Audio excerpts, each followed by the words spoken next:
Baik, bismillahirrahmanirrahim. Assalamualaikum warahmatullahi wabarakatuh.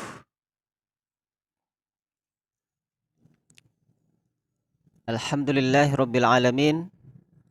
Wassalatu wassalamu ala asyrafil anbiya'i wal mursalin wa ala alihi wa sahbihi wa man tabi'ahu bi ihsanin ila yaumiddin. Amma ba'du. Bersyukur kita kepada Allah Subhanahu wa taala. Pada pertemuan kali ini kita akan mengkaji hukum-hukum tajwid yang mudah-mudahan ini semuanya menjadi bekal kita semuanya dalam membaca Al-Quran, baik secara sendiri-sendiri, pribadi, maupun untuk kita ajarkan.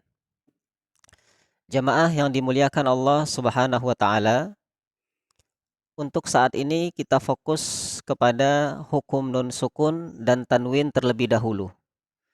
Sehingga kalau kita membuka kitab Tuhfatul Atfal pada bait yang ke-6 di awal-awal syair, Syekh Sulaiman Al-Jamzuri mengatakan bahwa linnuni in taskun walit tanwini arba'u ahkamin fahut tabyini atau tibyani.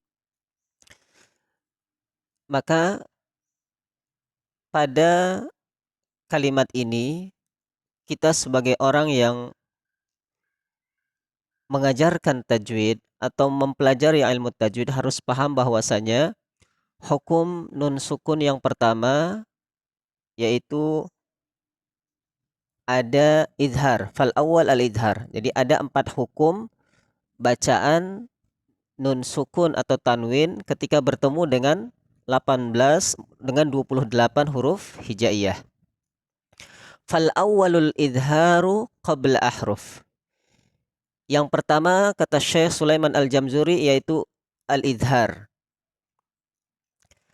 Apakah yang dimaksud al-idhar? Itu dari bahasa Arab, adhara yudhiru, yaitu membaca dengan jelas. Sehingga melalui kaidah ini, kaidah idhar artinya yaitu kita membacanya dengan jelas.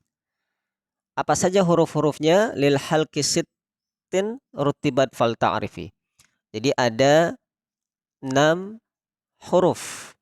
Lihat di halaman 12 makalah. Lil halqi sittin rutibat fal ta'rifi. Ada 6 huruf yang dikatakan oleh Syekh Sulaiman Al-Jamzuri yaitu disebut dengan huruf halqi. Apa saja itu? Hamzun, fahaun, summa ainun, haun, muhmalatani, summa ghain, kha.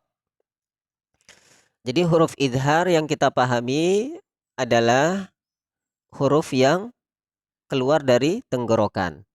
Apa saja huruf yang keluar dari tenggorokan itu? Tentu yang pertama adalah hamzah.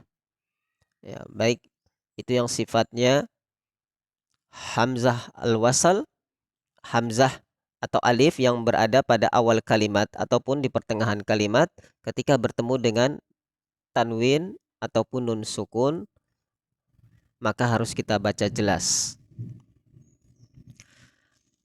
Yang kedua ha, yang ketiga ain, yang keempat ha, kemudian ha kecil, ghain dan kha. Maka ini rumusnya, kalau kita ingin membacanya maka harus dipraktekkan. Baik, kita praktekkan. Pada surah Al-Fatihah, nun sukun bertemu ain. Siratal ladzina an'amta 'alaihim ghairil maghdubi 'alaihim waladdallin. Sama-sama dengarkan, saya ikuti. A'udzu billahi minasy syaithanir rajim.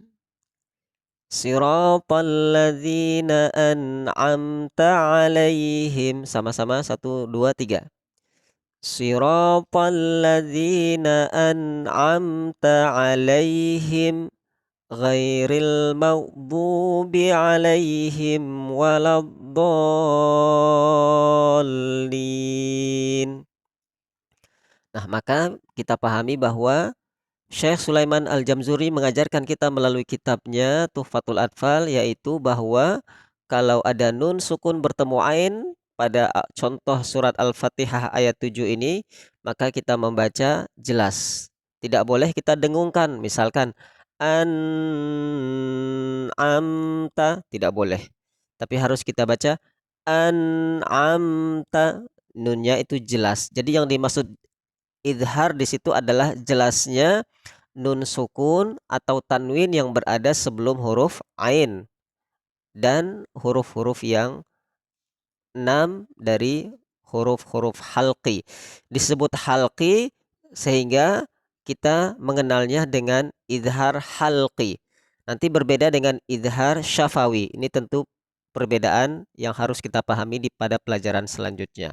Nah, kuasai ini, kita harus paham ini, dan nanti ketika ujian sanad bersama saya, nanti silahkan menjawab pertanyaan dari apa yang saya sampaikan, baik seperti ini maupun melalui WA group yang akan disampaikan insya Allah. Baik, kita lanjutkan. Ahlan wa sahlan yang baru bergabung, kita sudah sampai pada bait yang ke-9. Wasani idghamun bisittatin atats fi yarmaluna, bisa juga kita baca yarmuluna. Yarmaluna indahum qad sabatat.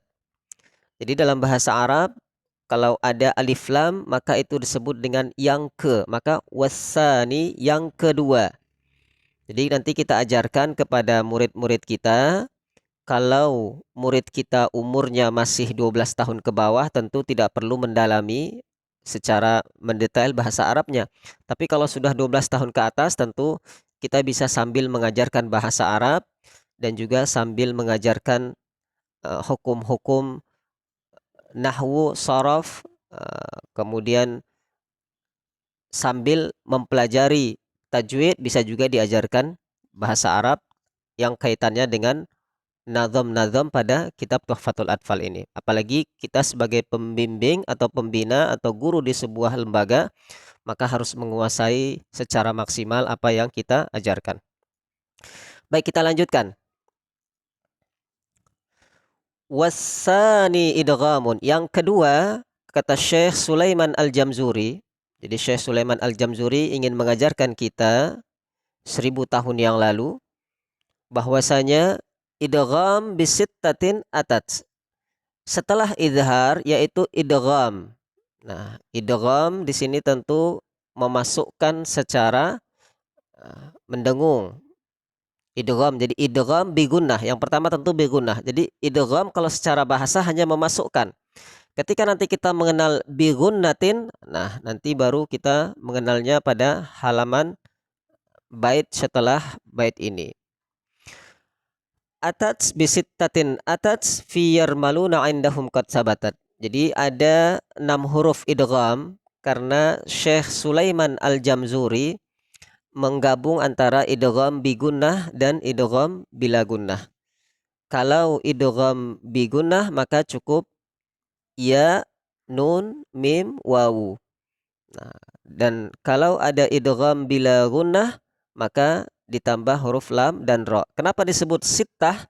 Jadi sittah ini karena memang 6 huruf yang dimaksudkan yaitu tergabung dalam idgham bi gunnah dan idgham bila gunnah. Maka kita semua harus paham kenapa idgham ada 6, karena digabung idgham bi gunnah dan bila gunnah. Baru kemudian kita klasifikasi kepada murid-murid kita atau kepada siapapun yang kita ajarkan bahwa idgham di situ ada 2, yaitu idgham bi gunnah dan idgham bila gunnah. Karena di awal di halaman yang kedua ini terjemah yang saya tulis di situ ada arba'u ahkamin, 4. Jadi 4 hukum.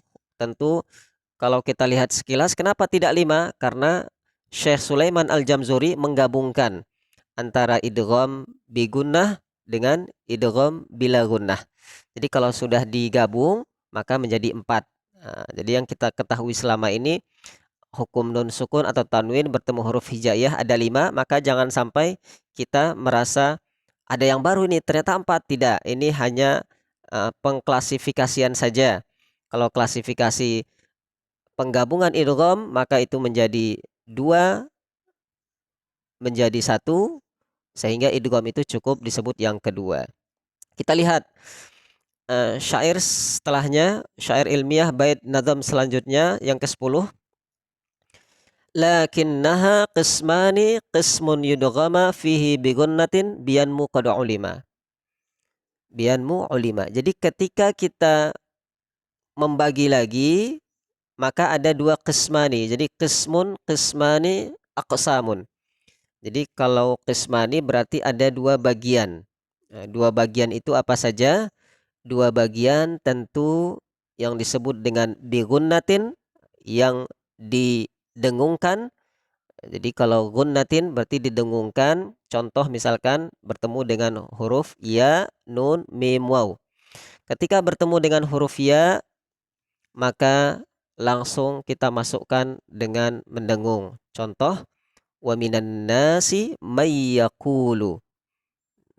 Ketika ada nun sukun bertemu dengan mim, maka langsung kita tanpa membaca nunnya menjadi mimma razaqnakum.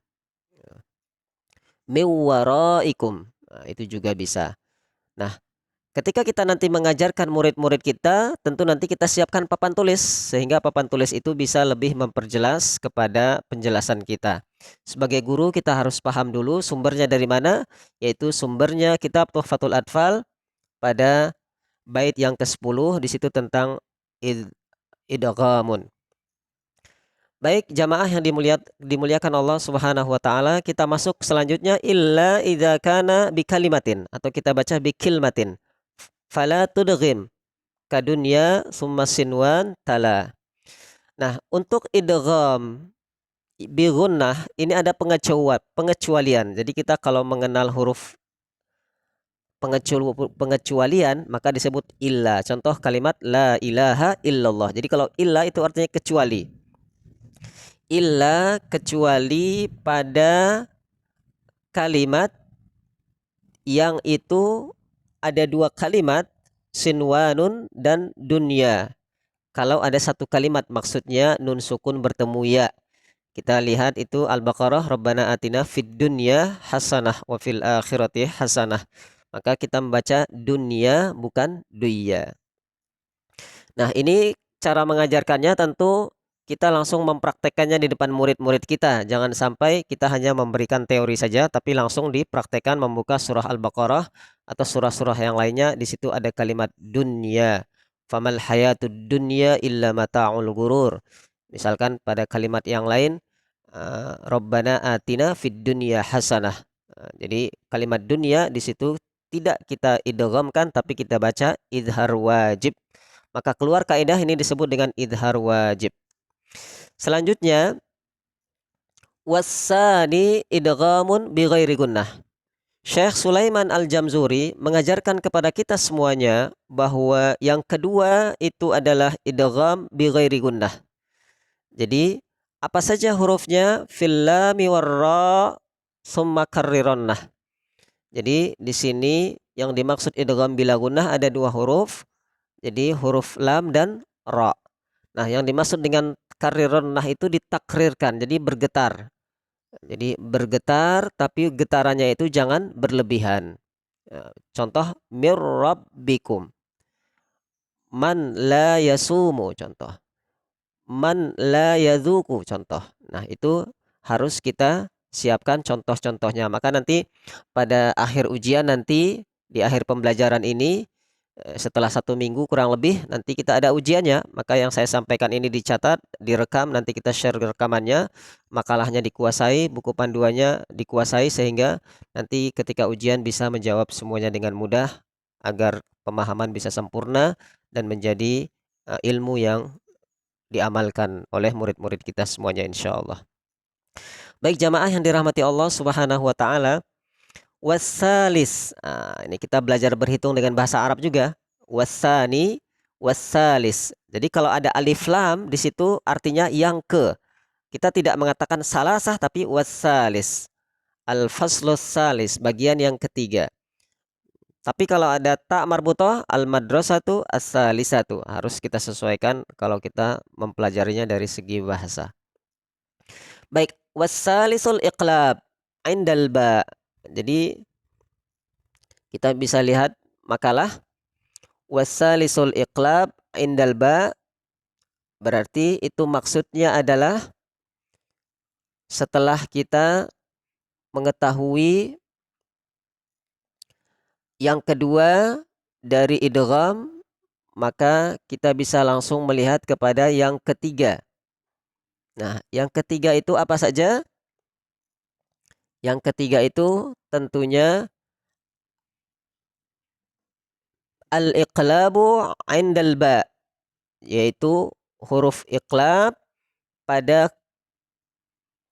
huruf ba, miman bi gunnatin ma'al ikhfa. Jadi yang dimaksud dengan iqlab itu adalah bagaimana bertemunya nun sukun atau tanwin dengan satu huruf saja, al-iqlab, yaitu disamarkan atau didengungkan. Jadi disamarkan dengan didengungkan itu maksudnya adalah ketika kita menemukan kalimat min ba'di, maka kita langsung memasukkan suara kita dan disamarkan ke huruf ba. Mim ba'di, sama-sama dari rumah diikuti. 1, 2, 3. Mim ba'di. Nah, nanti ketika kita mengajarkan murid kita, langsung kita minta murid mencontohkan. Mim ba'di, mim ba'di. Jadi didengungkan sedikit, disamarkan huruf ba sehingga menjadi mim ba'di. Baik, jamaah yang dimuliakan Allah Subhanahu wa taala, para calon mujahid, calon pengajar, calon dai di bidang ilmu Al-Qur'an khususnya tajwid ini, maka kita harus menguasai ini. Hukum dasarnya sudah, prakteknya nanti menyusul, dan kita harus tahu dari mana sumbernya, yaitu kitab Tuhfatul Atfal pada bait yang ke-13. Dihafalkan ini sambil pelan-pelan. Alhamdulillah kalau bisa menghafal syairnya, alhamdulillah mudah. Kalau sudah paham, menghafalnya mudah insyaallah. Warrabi'ul ikhfa'u 'indal fadil minal hurufi wajibun lil fadil. Pada halaman 13 dibuka buku panduannya, di situ Syekh Sulaiman Al-Jamzuri mengatakan yang keempat, di sini adalah ar-rabi'. Ar-rabi' di sini tentu yang terakhir dari nun sukun dan tanwin. Nah, yang kita pahami selama ini, ikhfa itu hanya kepada satu macam. Maka sebagai guru tajwid harus bisa membagi ikhfa itu menjadi 3. Jadi nanti kalau di akhir pembelajaran saya tanyakan kepada antum semuanya, sebutkan macam-macam ikhfa, maka tentu jawabannya adalah ikhfa a'la, ikhfa ausat, dan juga ikhfa adna. Nah, jadi ini harus kita kuasai juga, dan di sini akan saya jelaskan satu persatu. Lihat pada halaman yang ke-7. Ya, halaman yang ke-7, halaman ke-4, di situ ada tentang ikhfa halaman 2. Untuk sebagian yang pas di halaman kedua, bisa dilihat ikhfa a'la. Ikhfa a'la itu artinya yaitu nun sukun bertemu dengan huruf ta, dal, ta. Nah, jadi 15 huruf yang dimaksudkan oleh Syekh Sulaiman Al-Jamzuri yang kita baca dalam kitab Tuhfatul Atfal itu dibagi lagi. Yang paling tinggi a'la. Jadi a'la itu maksudnya yang paling tinggi atau yang paling dekat. Contoh ketika ada nun sukun bertemu ta, maka kita baca hampir mendekati idhar.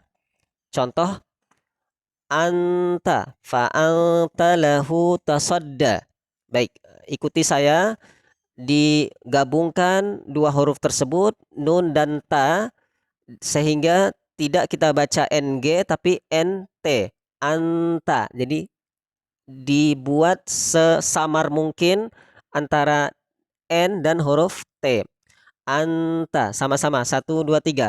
Fa anta lahu tasadda.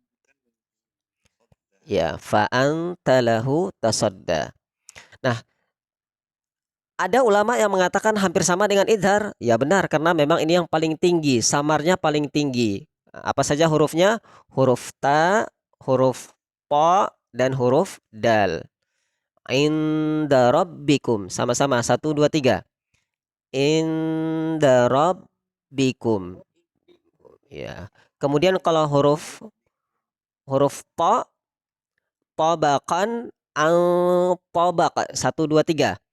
Tabaqan an tabaq. Ya, baik. Silakan Pak Nur dipraktekkan, Pak Nur Hafiz. Tabaqan an tabaq. 1, 2, 3.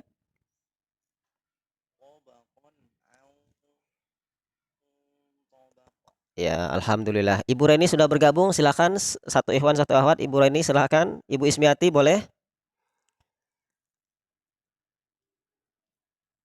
Tabaqan an tabaq. Ya, baik. Intinya paham bahwasanya ikhfa yang pertama itu ikhfa a'la. A'la ini paling tinggi atau bisa disebut juga paling dekat. Akrab. Jadi dari kata qaribun. Kalau qaribun ini ismu tafdilnya akrab. Sama dengan kabirun, ismu tafdilnya akbar. Nah, maka kita memakai yang paling dekat menjadi akrab atau a'la. Baik, kita lanjutkan. Yang selanjutnya yaitu ikhfa ausat, yaitu yang pertengahan. Yang pertengahan ini maksudnya kita membacanya tidak terlalu jauh, tidak terlalu dekat.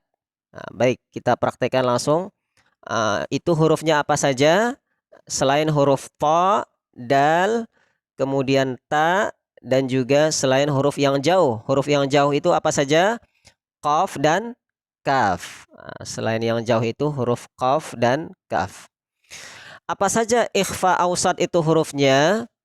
Ikhfa ausat hurufnya yaitu huruf tha, jim, dal, zai, sin, shin, sod, do, dho, fa. Berarti ada 10. Nah, ini tentu kita membacanya. Contohnya watang sauna anfusakum. Di dalam buku panduan lihat halaman 2. Watang sauna anfusakum. Sama-sama. 1, 2, 3. Semua buku panduan halaman 2 dibuka. Watang sauna anfusakum.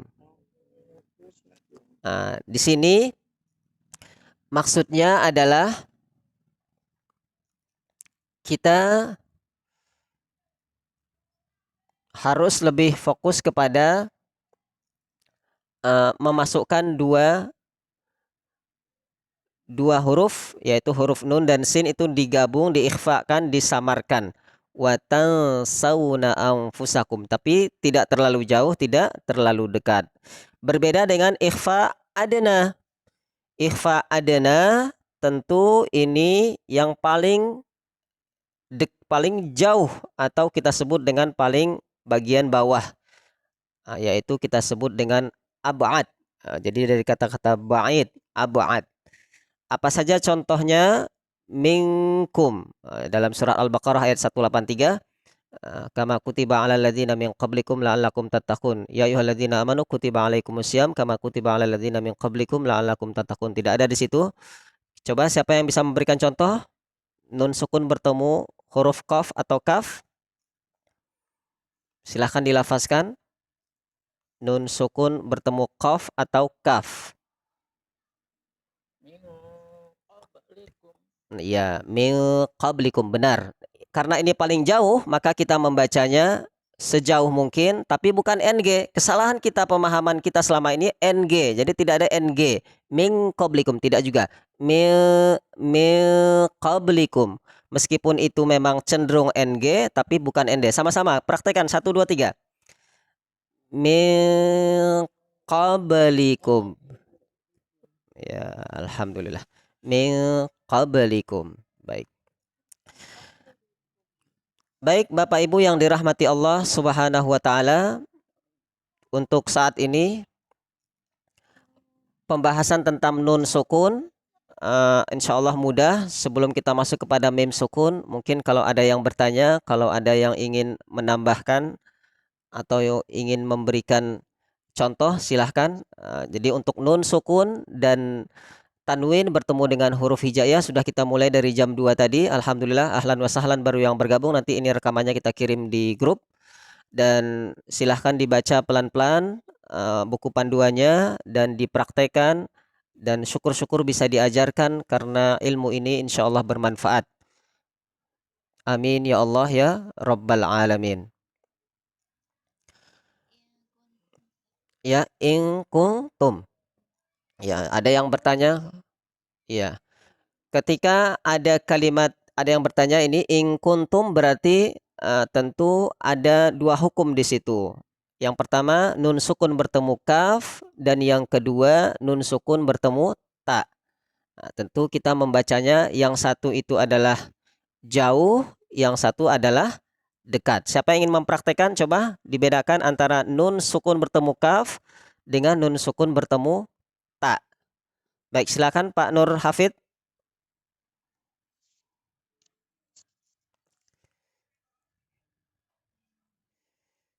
Haula'i in kuntum sodikin.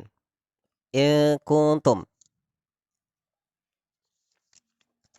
Atau pada awal-awal Al-Baqarah wa in kuntum fi raibim mimma nazzalna ala abdina fa'tu bi suratin min mislih wad'u syuhada'akum min dunillahi in kuntum shodiqin. Buka Al-Baqarah, lihat di situ ada kalimat in kuntum. Jadi ada ibu yang bertanya, nggak apa-apa kita bedah sekaligus kita praktekkan langsung. Lihat pada kalimat in kuntum. Di situ ada ikhfa yang jauh dan ikhfa yang dekat. Boleh selain Pak Nur Hafid juga boleh Pak, siapa lagi? Pak Jupriyadi, monggo silahkan. Atau Ibu Reni, Ibu Siti Kamilati, boleh siapapun boleh yang sudah menemukan silahkan.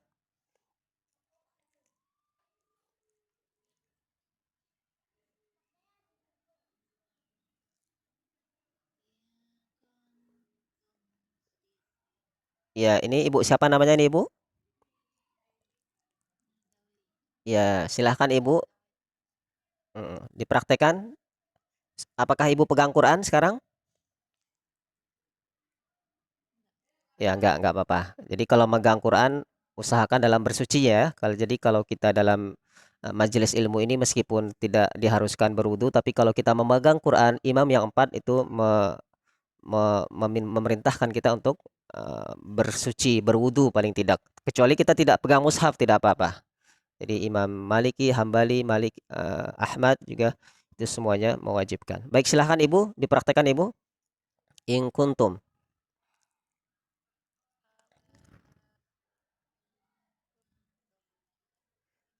Ya, dengarkan saya semuanya dan untuk Ibu. Haulai in kuntum. Kita fokus kepada in kuntum. In, itu jauh. In kuntum. Nun bertemu ta itu dekat. Jadi ini adalah bagaimana kita membedakan mana yang jauh. Sama-sama. Satu, dua, tiga.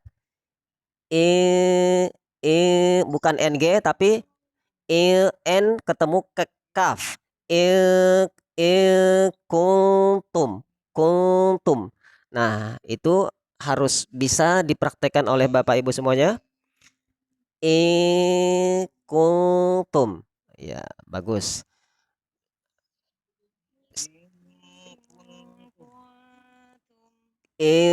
Kuntum. Kuntum. I-nya harus jelas ya. Itu di bawah jangan kita baca eng. Jadi in kuntum. Ya, kuntum. Ya, alhamdulillah. Nanti ketika ujian di akhir nanti kalau ada perintahkan untuk itu semuanya bisa membedakan ya. Ketika misalkan pertanyaan dari saya, apakah perbedaan pada ikhfa a'la dengan ikhfa adena, itu harus bisa diberikan contoh terkait dengan yang sudah kita dalami ini. Baik Bapak Ibu yang dirahmati Allah Subhanahu wa taala, untuk sebagian daerah sudah akan masuk sholat asar ya, tapi tidak apa-apa masih ada waktu yang bisa kita tambah di situ tentang apa huruf-hurufnya jelas ya itu ya bait yang ke-16 sif jasana kam jada syahsyin itu huruf shad 15 huruf yang disebut oleh Syekh Sulaiman Al-Jamzuri. Beliau tidak membaginya, tapi beliau menjelaskan secara umum. Tapi kita sebagai guru Al-Quran juga harus bisa menjawab pertanyaan daripada murid-murid kita di sekolahnya, di tempat lembaga pendidikannya nanti suatu saat ketika menjadi guru, tentu harus bisa menjawab secara mendetail dan bisa mempraktekannya langsung dengan izin Allah Ta'ala. Bapak Ibu yang dirahmati Allah Subhanahu wa Ta'ala, Ini saja untuk pertemuan saat ini. Insya Allah ini terekam dan selamat mempraktekannya di rumah masing-masing. Dan kalau ada yang bisa ditanyakan nanti bisa langsung kepada grup WhatsApp karena sudah masuk azan apalagi daerah bagian timur. Ponorogo, Jawa Timur, berbeda dengan di Jawa Barat dan Jakarta memang masih lama, tapi tidak masalah, itu hanya tentang tempat. Insya Allah ketika kita dalam suatu majelis dan terdengar azan, kita tutup terlebih dahulu, itu insya Allah tidak, insya Allah diampuni oleh Allah Subhanahu wa Ta'ala. Baik, terakhir kita berdoa kepada Allah Subhanahu wa Ta'ala. Semuanya angkat tangannya. A'udzu billahi minasyaitonir rajim. Bismillahirrahmanirrahim. Allahumma shalli ala Muhammad wa ala ali Muhammad. Aminkan doa saya, kita minta ilmu kepada Allah. Alhamdulillahirabbil alamin nahmaduhu wa nasta'inuhu wa nastaghfiruhu wa na'udzu billahi min syururi anfusina wa min sayyiati a'malina man yahdihillahu fala mudhillalah wa man yudlil fala hadiyalah. Allahumma inna nas'aluka salamatan fid din. Allahumma arhamna bil Qur'an. Allahumma inna nas'aluka ridhaka wal jannah wa na'udzubika min sakhatika wan nar. Ya Allah, pada siang ini ya Allah Engkau kumpulkan kami di majlis ini ya Allah. Ampuni semua dosa-dosa kami ya Allah. Berikanlah kami pemahaman yang benar tentang Al-Quran ya Allah. Berikanlah kami pemahaman yang benar tentang tajwid ya Allah. Jadikanlah kami semua di majelis ini menjadi orang-orang yang Engkau dekatkan dengan Al-Quran ya Arhamar Rahimin. Allahumma faqqihna fid din wa 'allimna ar-rusyda ya Allah. Ya Allah, berikanlah kami ilmu yang bermanfaat, ilmu dari segala macam tempat yang Engkau ridhoi ya Arhamar Rahimin. Rabbana atina fid dunya hasanah wa fil akhirati hasanah wa qina adzabannar. Subhana rabbika rabbil izzati amma yasifun wa salamun alal mursalin walhamdulillahi rabbil alamin. Alhamdulillah, ikhtiar kita menuntut ilmu untuk siang ini cukup. Ilmu itu ada dua macam. Imam Al-Ghazali mengatakan ilmu itu ada ilmu yang dicari dan ada yang ilmu diberikan. Saat ini kita dalam proses ilmu yang dicari. Sehingga kalau kita minta kepada Allah agar diberikan ilmu yang diberikan, tentu itu juga akan bisa kepada kita semuanya dengan izin Allah Ta'ala. Ini saja, kalau ada yang benar itu dari Allah Subhanahu wa Ta'ala. Kalau ada yang salah mohon dimaafkan. Terima kasih kepada semua peserta dan semua pengurus Yayasan Darul Hidayah yang aktif memberikan kontribusinya. Kita tutup dengan kafaratul majlis. Subhanakallahumma wa bihamdika asyhadu an la ilaha illa anta astaghfiruka wa atubu ilaih. Assalamualaikum warahmatullahi wabarakatuh.